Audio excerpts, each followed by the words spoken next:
Corona है और school teaching ने ऑनलाइन टीचिंग की जगह ले ही ली है। जब सभी टीचर्स ने कमर कस ली है तो कहीं ना कहीं अपने आप को ढाल लिया है कि अब हमें ऑनलाइन पढ़ाना है। बट ऐसा नहीं है।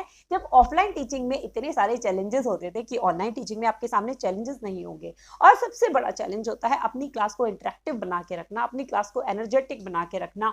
हमारी क्लास में सभी बच्चे एकदम मोटिवेटेड फील करें, इस चीज का ध्यान रखना। तो उसके लिए बेहद जरूरी होता है कि शिक्षक, स्पेशली जो छोटे बच्चों के टीचर होते हैं, वो ऐसी कौन सी एक्टिविटीज करा सकते हैं, कौन से ऐसे गेम्स करा सकते हैं जो ऑनलाइन क्लास में उनकी क्लास को मजेदार बनाए। तो इसमें सबसे पहली चीज कि अगर आप एज अ टीचर छोटे बच्चों के टीचर हैं तो आपका ड्रेसअप बहुत ही ब्यूटीफुल सा होना चाहिए। क्योंकि जो छोटे बच्चे होते हैं ना, जितना आपसे अट्रैक्ट होंगे, जितना आपसे कनेक्शन फील करेंगे, वो नहीं देख पाए आपको, वो नहीं जुड़ पाए आपसे ऑफलाइन क्लास में।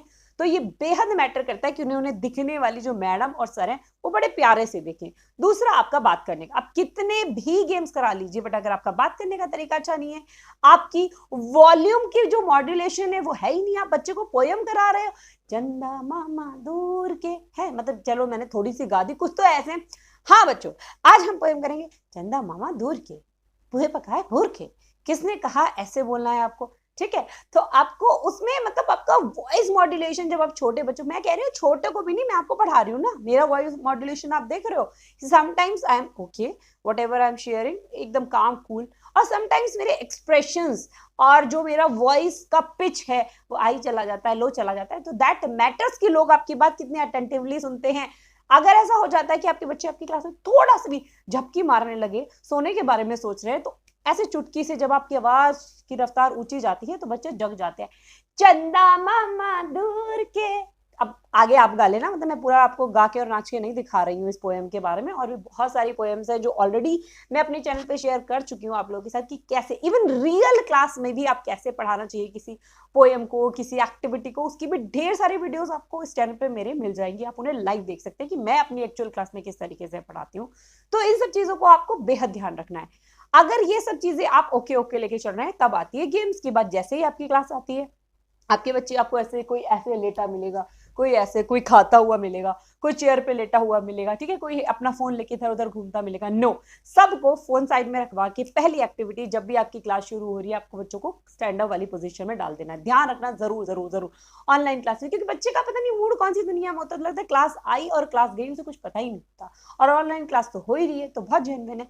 तो ऐसे सिचुएशन में आपको बोलना है कि अच्छा चलो खड़े हो जाओ बच्चा है। अब जब आपका जो बच्चा है, वो जो आपका स्टूडेंट है, वो स्टैंड अप वाली पोजीशन में आ जाता है, तब आपको उसको बाकी सारी एक्टिविटीज करानी है कि okay now clap your hands upward, clap your hands downward. ये एक्टिविटी आप हर रोज करा सकते हो, ठीक है। आप अपवर्ड से स्टार्ट करा रहे हो, नेक्स्ट डे से आप राइट वर्ड से आप क्लैप करवा सकते हो, लेफ्ट वर्ड डायरेक्शन में आप क्लैप करवा सकते हो, टच योर नोज कह सकते हो, टच योर लिप्स कह सकते हो।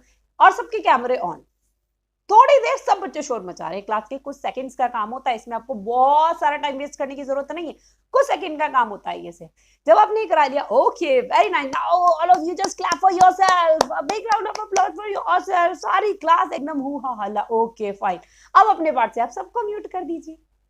आपके पास तो पावर है ना, you have the supreme power कि आप सबको एक सेकंड में म्यूट कर सकते हो। तो बस सारी क्लास को म्यूट कर दो। ठीक है बच्चों, अब हम आज की क्लास करनी शुरू करते हैं। ठीक है, अब जब हम क्लास करानी शुरू करा रहे हैं तो वहां पर भी ऐसा नहीं है कि आपने टॉपिक जो है वो उन्हें बक दिया, आप उन्हें प्लांट्स के बारे में बता रहे हैं मान लीजिए, तो वहीं पर आपकी एक्टिविटी और आपका गेम जो है वो आप प्लॉट कर सकते हो। आप पूछ सकते हो कि अच्छा आपके घर में कौन कौन से प्लांट्स हैं, जरा मुझे बताओ। ठीक है, बच्चे पता नहीं कितने एग्जाम्पल्स आपको बताएंगे, आपको सुनाई भी नहीं आ रहे होंगे माइक, क्योंकि आपने म्यूट कर रखा है।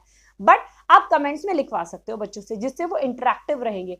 इसके साथ साथ आप खुद अपनी तरफ से पूछो, ओके मैंगो, मैंगो है ना, जस्ट रेज योर हैंड, क्योंकि आपको उनकी शक्लें तो दिख रही है ना। Okay, pineapple, do you have a pineapple plant. अब समटाइम्स बच्चे ऐसे होते हैं कि हाथ उठा देते हैं, तो ये आपकी क्लास को कि कितने अटेंटिवली वो आपकी बात सुन रहे हैं। एप्पल, कोई भी ऐसे फ्रूट जो रैंडमली उनके आसपास नहीं मिलते, उनका नाम ले सकते हो। हाथ बच्चा उठाता है तो उस पर्टिकुलर बच्चे को आप पॉइंट आउट कर सकते हो। इससे पता लगता है कि मैम की क्लास में अटेंशन रखने की जरूरत है, अदरवाइज नाम लेके जो है कॉल कर देती है। ये वाली एक्टिविटी जब आप करा लेते हैं, उसके साथ साथ बीच में आप जो भी आपके चैप्टर के डिफिकल्ट वर्ड है उनकी स्पेलिंग्स जो है वो पूछ सकते हो। मैं आपको कोई फन गेम्स नहीं बता रही हूं मैं, आपको वो गेम्स बता रही हूँ जो पढ़ाते पढ़ाते आप चैप्टर में से इंट्रोड्यूस कर सकते हो। नॉर्मल क्लास में भी ऐसा होता है ना, बट वहां पर आपके बच्चे आपके सामने होते हैं, आप हजारों तरीके की चीजें करा सकते हो। बट ऑनलाइन सब चीजें सीमित हो गई हैं आपके लिए, तो आपको उन चीजों का ध्यान रखना होगा कि बच्चों को बोरिंग ना लगे, बच्चों की डिफिकल्टी लेवल जो है वो ना बढ़े। तो कोई भी जो डिफिकल्ट वर्ड है, उनके सामने भी बुक है, उनके सामने भी वो चैप्टर है, आपको वो उसमें से कोई भी स्पेलिंग जो है, मतलब वर्ड जो है वो कॉल आउट करना है और बच्चों से बोलना है कि अच्छा चलो इसकी स्पेलिंग बताओ। अब वो ढूंढेंगे उसके सामने, नजरों के सामने, और ना जाने उसके जैसे कितने ऐसे वर्ड्स हैं वो आएंगे जिनकी स्पेलिंग्स पे वो ध्यान देंगे। तो चाहे अनचाहे तरीके से आप और ना जाने कितने सारे वर्ड्स को आप स्ट्रॉन्ग कर देंगे। बहुत सारे टीचर्स ऐसे होते हैं कि जब जो आप चैप्टर्स करा रहे होते हो, जब आप पढ़ा रहे होते हो, तो उसकी एक्सरसाइज खुद से कराना शुरू कर देते हो। क्या जरूरत है, जब आपने इतना अच्छे से पढ़ा दिया, सब चीजें बच्चों को करा दी, तो आप एक्सरसाइज भी सारी आप करवाओगे? नहीं। अब इस सिचुएशन में एक्सरसाइज को आपको बच्चों से सॉल्व कराना है। आपको उनसे कहना है कि ठीक है, I am just giving you 2 minutes, इसके आंसर फिल करिए, गलत सलत कैसे भी करते हैं करिए, ठीक है। उनके पेरेंट्स हैं वो सही करवा देंगे बाद में। उसके बाद हमेशा आप सही आंसर जो है वो उन्हें कॉल आउट करवाइए, सही आंसर जो है उसकी पहचान करवाइए। एडिशन है, सब्सट्रैक्शन है, अगर आप मैथ्स के टीचर हो तो उस सिचुएशन में आपको ध्यान रखना है कि जरूरी नहीं हर बार आप कॉपी पेंसिल लेके उनसे काम करवाएं। ये सारी एक्टिविटीज, आप टेबल्स करा रहे हो, क्रॉस टेबल्स हैं, पजल्स हैं, ये सब चीजें आप रैंडम भी कॉल कर सकते हो बच्चों से। इससे ये चीज साबित हो जाती है कि बच्चे आपकी क्लास में कितने अच्छे से ध्यान दे रहे हैं। कभी कभी अपनी क्लास में ऐसे बच्चों को हंसने के लिए कह दीजिए, चलो सब मिलके जोर से हंसते हैं, पॉजिटिविटी आएगी। क्योंकि इस टाइम पर बहुत नेगेटिविटी का माहौल जो है चारों तरफ फैला हुआ है। तो अपने बच्चों को, अपने उन स्टूडेंट्स को, अगर वो पॉजिटिव रहेंगे, घर की किसी भी रीजन में अगर उनका माहौल थोड़ा भी नेगेटिव हो रहा है, तो वो थॉट प्रोसेस उनके दिमाग से हटेगा। और हमें खुश रहना है बेटा, खूब खुश रहना है, खूब जोर जोर से हंसना है। अब वो हंस रहे, समटाइम्स प्रे करने के लिए कह सकते हो। और सेम चीज है कि अब आप इतने खुश, आपको रिलैक्स फील हुआ, अब आप अपने घर के सभी लोगों को कहना कि हमें भी ऐसे ही सबको साथ में बैठ के खुल के हंसना है। ये एक्टिविटी हमारी मैम ने बोला है हमें करने के लिए। तो उन्हें लगेगा कि मैडम का दिमाग पागल हो गया है, घर में ऐसे फजीते हुए पड़े हैं, हमें हंसवा रही है। बट नहीं, बच्चे अपनी जिद मनवाते हैं। और डेफिनेटली जब वो लोग ये काम करेंगे, बच्चे के कहने पे जितने लोग उस एक्टिविटी में पार्टिसिपेट करेंगे, दे विल डेफिनेटली से अ थैंक्स।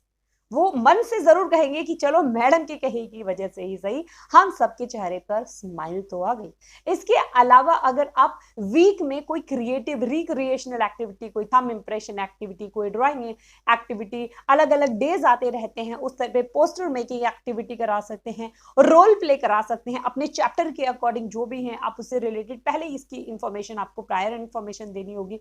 आप रोल प्ले कराइए, बच्चों को पोएम रेसिटेशन करा सकते हैं, और न जाने तमाम ऐसी चीजें जो आपके टॉपिक को इंटरेस्टिंग बना सकती हैं, वो कराने के लिए आपको हमेशा तैयार रहना होगा। बट इन सब का ओवरऑल निचोड़ यही है कि जब आप होमवर्क करके अपनी क्लास में जाएंगे, जब आप तैयार होकर अपनी क्लास में जाएंगे कि मुझे जबरदस्त तरीके से पढ़ाना है, तब इन सब का आउटपुट आपको मिलने वाला है। ऐसे नहीं है कि उठ के मुंह धो के बच्चों से, पहले बच्चे तो आपसे पहले उठ गए थे, आप अब उठ के सीधा ऑनलाइन क्लास खोल के बैठ गए, तो उसका कोई आउटपुट आपको नहीं मिलने वाला। तो ये थे कुछ सुझाव जिन्हें अगर आप ऑनलाइन क्लास में ध्यान में रखते हैं तो डेफिनेटली आपकी ऑनलाइन क्लास एकदम मजेदार हो जाएगी, बहुत मजा आने वाला है। ये सारे गेम्स, ये सारे जो भी रिक्रिएशनल एक्टिविटीज हैं ड्यूरिंग द लेक्चर अगर आप कराते हैं, चाहे आप डेमो क्लास दे रहे हैं किसी स्कूल की, चाहे आप रेगुलर क्लास में ऑनलाइन पढ़ा रहे हैं या नॉर्मल ऑफलाइन क्लास में भी, तो ये सारे सुझाव आपको बहुत पसंद आने वाले हैं। अगर आए हैं तो डेफिनेटली आप इन्हें कमेंट सेक्शन में लिख सकते हो कि मैम हमें आपका ये वाला पर्टिकुलर जो आइडिया है वो बहुत मस्त लगा। और इसके अलावा अगर आपके पास खुद के कुछ बहुत ही बेहतरीन से आइडियाज हैं तो वो सब आप मेरे लिए कमेंट सेक्शन में छोड़ दीजिए, मुझे पढ़कर बड़ी खुशी मिलती है। एंड डेफिनेटली अपकमिंग वीडियोस में आपके आइडियाज को भी इंक्लूड करके मैं वीडियो बनाऊंगी। तो अगर ये वीडियो आपको पसंद आई हो तो इस वीडियो को लाइक करते चलिए। साथ ही साथ अगर ये चैनल, ये कम्युनिटी आपको पसंद आई है तो do subscribe this channel and press the notification bell, तभी मेरी सारी लेटेस्ट वीडियोस की नोटिफिकेशन आप तक सबसे पहले पहुंचेगी। Thank you so much guys, thank you so much for coming to